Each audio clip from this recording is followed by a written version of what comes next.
456వ నామము హంసిని. ఓం హంసిన్యై నమః. యతీశ్వరులో హంసలు పరమహంసలు అంటారు. గొప్ప వాళ్ళని అంటే పరమ ముక్తి పొందినటువంటి వాళ్ళని, అంటే జీవన్ముక్తులు అంటారు కదా. అలా ఈ విషయాలకి తామరాకు మీద నీటి బొట్టులాగా ఈ బాహ్యానికి దూరంగా అంతరానికి దగ్గరగా ఉండి నిలిచిపోయినటువంటి వాళ్ళని హంసలు పరమహంసలు అంటారు. ఇప్పుడు రామకృష్ణ పరమహంస అనే పేరు మనకి పరిచితమే. ఆయనకి పరమహంస స్థితి వచ్చిందని ఆయన్ని పరమహంస అన్నారు.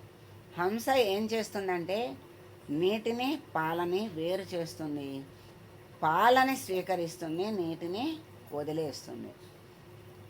అంటే దానిలో ఉన్నటువంటి సారాన్ని తీసుకుంటుంది, అసారాన్ని వదిలేస్తుంది. అట్లాగే యతీశ్వరులు మహారుషులు మహాయోగులు సత్యమైనటువంటి పరబ్రహ్మాన్ని తీసుకుని అసత్తుని విడిచేసినటువంటి వాళ్ళు పరమహంసలుగా అంటారు. అంటే ఆత్మని గుర్తించి ఆత్మే సత్యముగా భావించి ఆత్మని తీసుకుని అనాత్మని అసత్తుని, అసత్తన్నా అనాత్మన్నా ఒకటి, సత్యమన్నా పరబ్రహ్మమన్నా ఒకటి, ఆత్మన్నా ఒకటి. అందుకని అసత్తుని వదిలి సత్యమైన దాన్ని స్వీకరిస్తున్నారు. అటువంటి వాళ్ళు పరమహంసలు. కనుక తల్లి హంసిని అయింది. మరి తల్లి పరమాత్మ స్వరూపమే. ఆ అమ్మ అసలు మాలిన్యమే లేనటువంటి తల్లి. అందుకని హంసిని అన్నారు. మనలో ఈ హంస ఎలా ఉంది అంటే ఉచ్ఛ్వాస నిశ్వాసముల రూపంలో ఉంది. ఉచ్ఛ్వాసం అంటే పైకి పీల్చే గాలి ఉచ్ఛ్వాసము అంటారు, వదిలే గాలిని నిశ్వాసము అంటారు. అలా అది హంస అంటారు. ఈ హంసకి 2 రెక్కలు, ఉచ్ఛ్వాస నిశ్వాసములే రెక్కలు. హకారమేమో అయ్య స్వరూపము అంటే శివబీజము, సకారము శక్తి బీజము. హంసలో హకారము శివబీజము, సకారము శక్తి బీజము. బిందువు ఉంది, అది బుద్ధితత్వం. ఇదే శివశక్తులకు ఐక్యస్థానం. బిందువు అంటే మధ్యలో ఉన్నటువంటి పూర్ణము. హంస అన్నారు కదా. హకారము అయ్య స్వరూపము, పరమేశ్వరుని స్వరూపం అన్నారు. సకారము అమ్మ స్వరూపము, శక్తి స్వరూపము అన్నారు. మధ్యలో ఉన్నటువంటి పూర్ణాన్ని బిందువు అన్నారు. ఆ బిందువే శివశక్తులకు ఐక్య స్థానము, అదే బుద్ధితత్వము. అలా దాన్నే ఇప్పుడు ఈ శ్వాసనే ఏమన్నారు? హంస అన్నారు. అదే ప్రాణము అన్నారు, అదే ఉచ్ఛ్వాస నిశ్వాసలు అన్నారు, అదే జీవుడు అన్నారు. అలా ఇన్ని పేర్లతో ఆ హంస మనలో హంసిని, హంసే హంసిని. ఈ శ్వాస రూపంలో మనలో 24 గంటలు అలా తిరుగుతూ ఉచ్ఛ్వాస నిశ్వాసల రూపంలో తిరుగుతూ ఉంది హంసిని. ఈ శ్వాసలు సెకనుకి 4 శ్వాసలు చొప్పున నిమిషానికి 15 శ్వాసలు జరుగుతాయి. దినానికి అంటే రోజుకి 21,600 శ్వాసలు జరుగుతాయి. ఇవి మూలాధార చక్రంలో గల బ్రహ్మకి 6,000, గణపతి అధిపతి మూలాధార చక్రానికి గణపతి దానికి 600.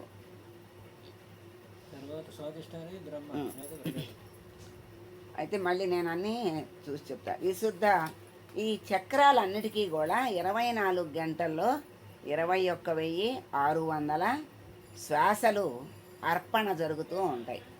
మనకి తెలియదు గనక దాన్ని అజపము అన్నారు.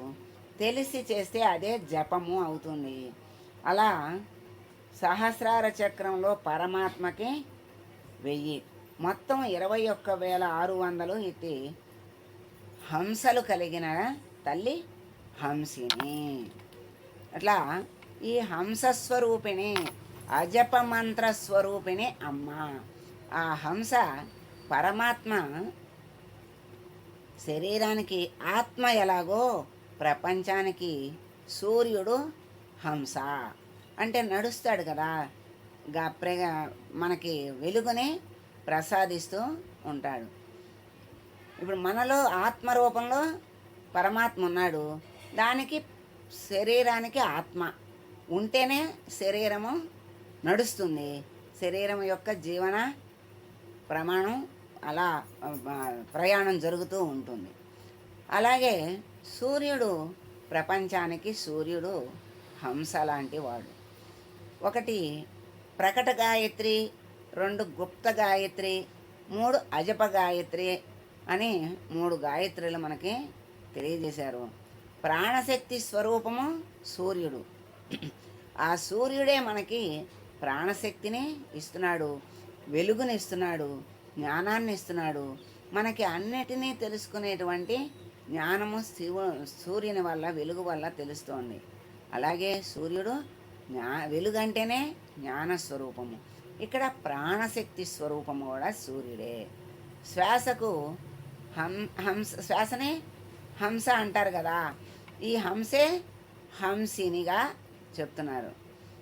అహం సహ అంటే హంస అనేది సంసార దుఃఖాన్ని, భయాన్ని పోగొట్టే తల్లి హంసిని. అట్లాగే అహం సహ అంటే, అహం అంటే నేను, సహ అంటే అది, నేను అది అంటే తత్స్వరూపము, ఆత్మస్వరూపము, పరబ్రహ్మస్వరూపము అని మనకి శ్వాస ద్వారా మనకి భగవంతుడు 21,600 సార్లు మనకి తెలియజేస్తూ ఉన్నాడు. అట్లా సూర్యుడు ఏం పోగొడతాడు అంటే చీకటిని పోగొడతాడు, వెలుగుని ఇస్తాడు. చీకటి పోవాలి పోవాలి పోవాలి అంటే పోదు, అజ్ఞానం పోవాలి పోవాలి అంటే పోదు. దానికి సాధన, చీకటి పోవాలి అంటే పోదు. ఏం చేయాలి? దానికి తగినటువంటి పని చెయ్యాలి. అంటే లైటు వెలిగిస్తే చీకటి దానంతటదే పోతుంది. లైటు వెలిగించడమే చీకటి పోవటానికి కారణము.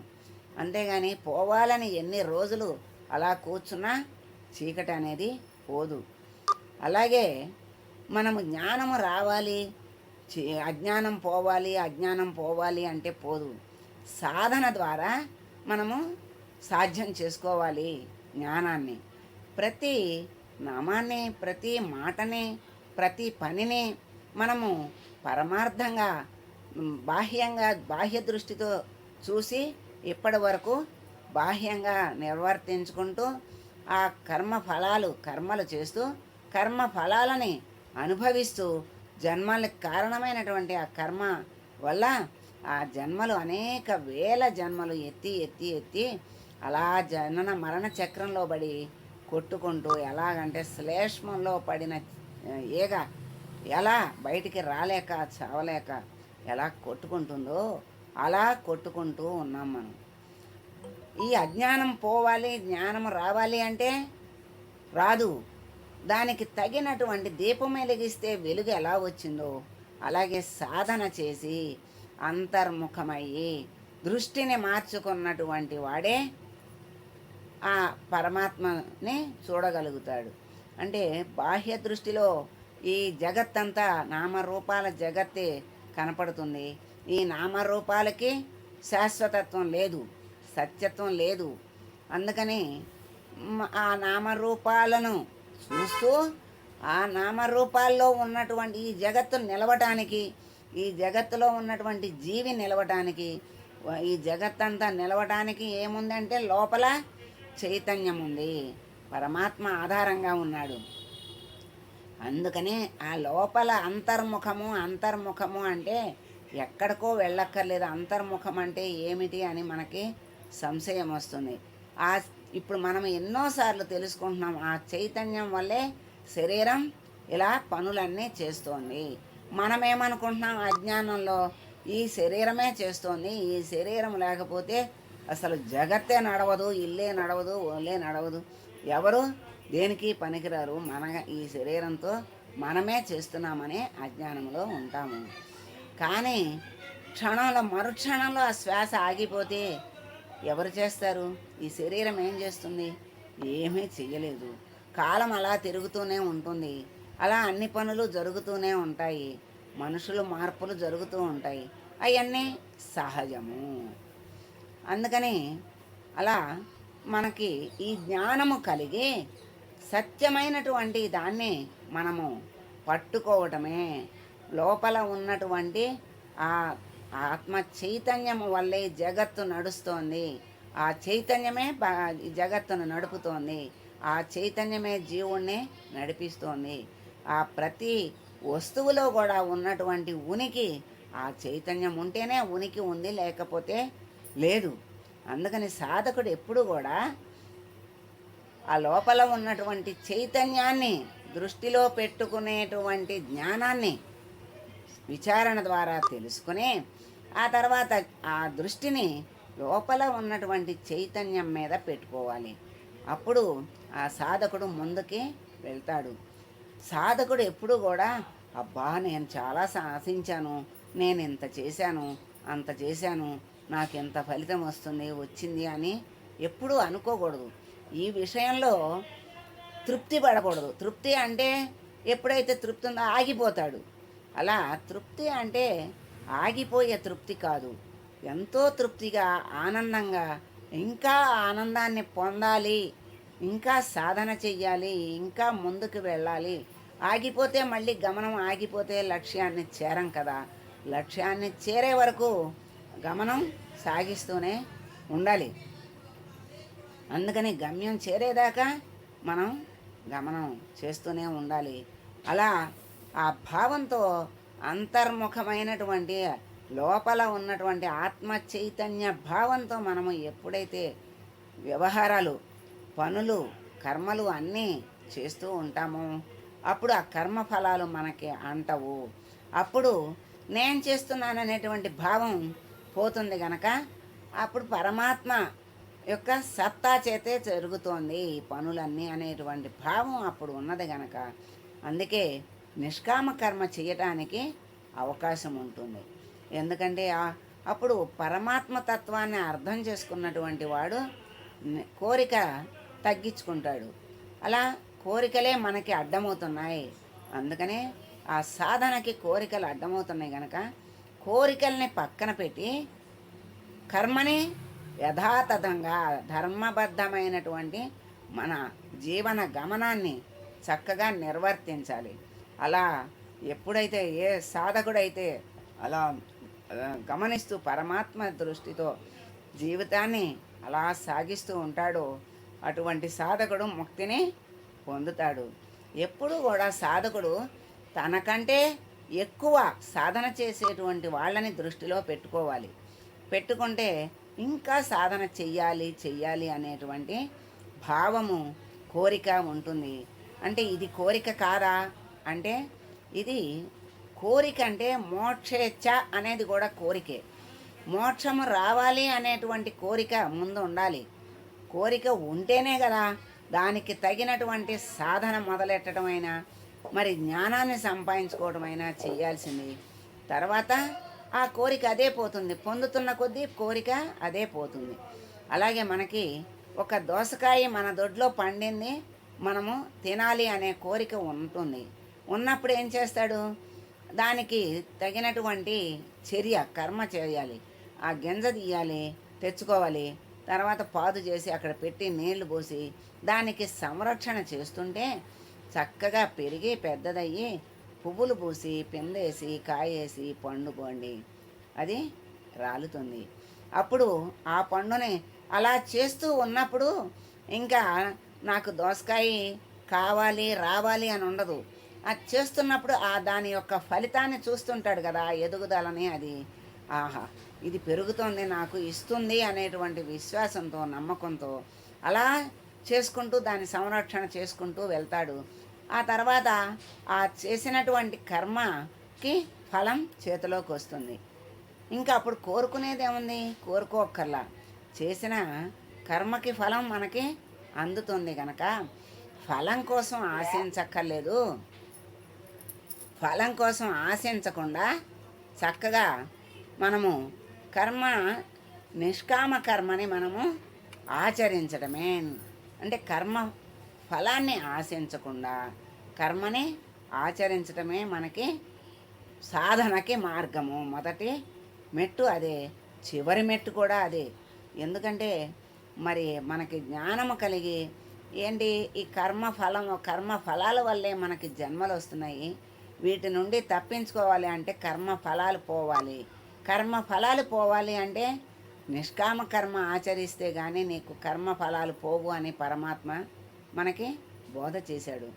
అందుకని నిష్కామ కర్మ వల్ల ఫలాలు అక్కడ తగ్గుతూ ఉంటాయి.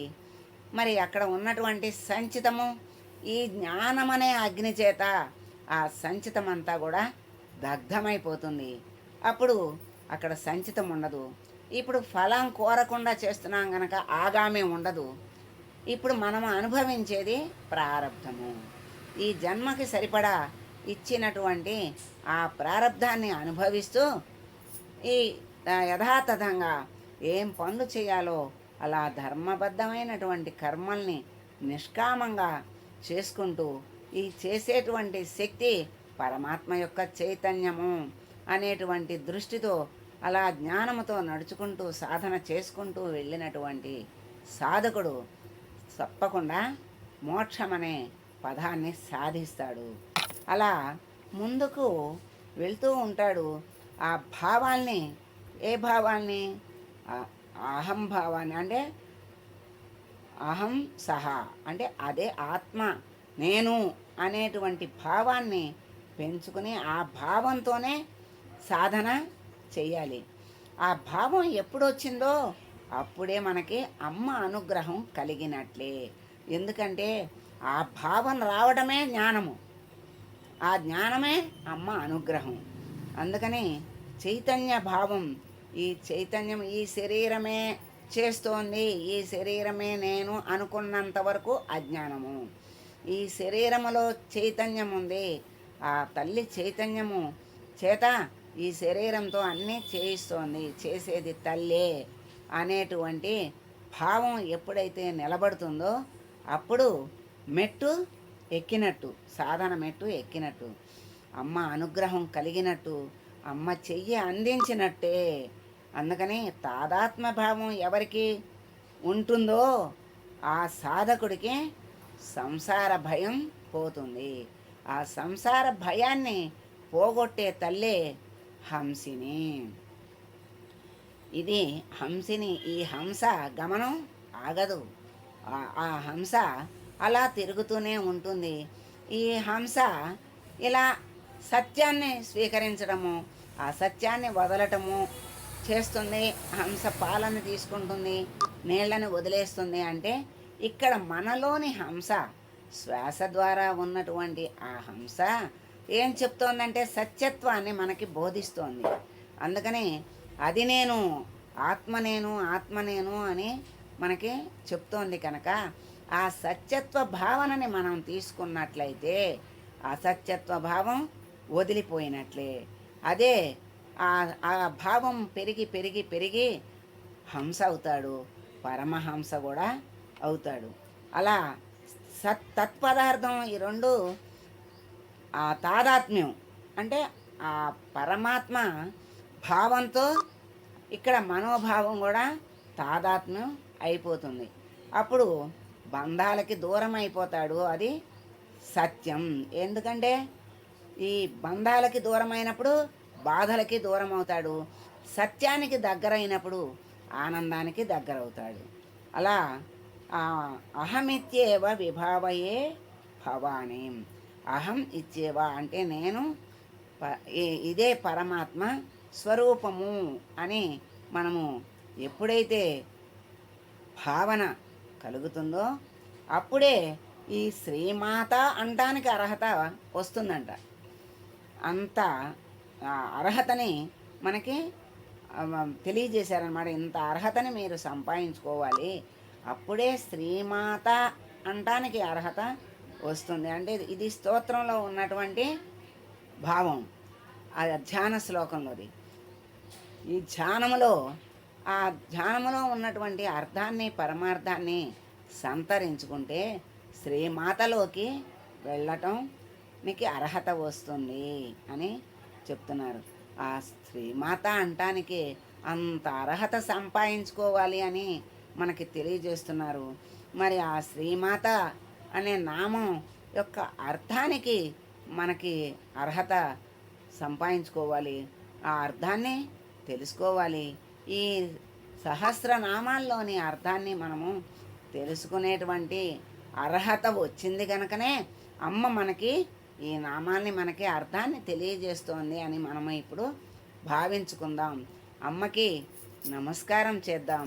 అమ్మ కరుణ దయ మన మీద కలగాలని మనము ప్రార్థిద్దాము. అలాంటి లలితా సహస్రాన్ని పఠనం చేస్తున్నాము. ఆ పఠనము చెయ్యటానికి కూడా అర్హత ఉండాలి అంటున్నారు. ఆ అర్హత అమ్మ మనకి ఇచ్చి ఈ నోటితో ఈ శరీరంతో అలా పలికిస్తోంది. అంటే ఆ స్తోత్రాన్ని సహస్రాల్ని మనం చదివిస్తోంది కదా, మనం చదువుతున్నాం కదా. ఆ చదవటం అలా చదివిన కొద్దీ దానిలో ఉన్నటువంటి సారాన్ని అమ్మ అనుగ్రహం చేత మనకి అంత రవ్వంత సారాన్ని మనకి అందజేస్తోంది.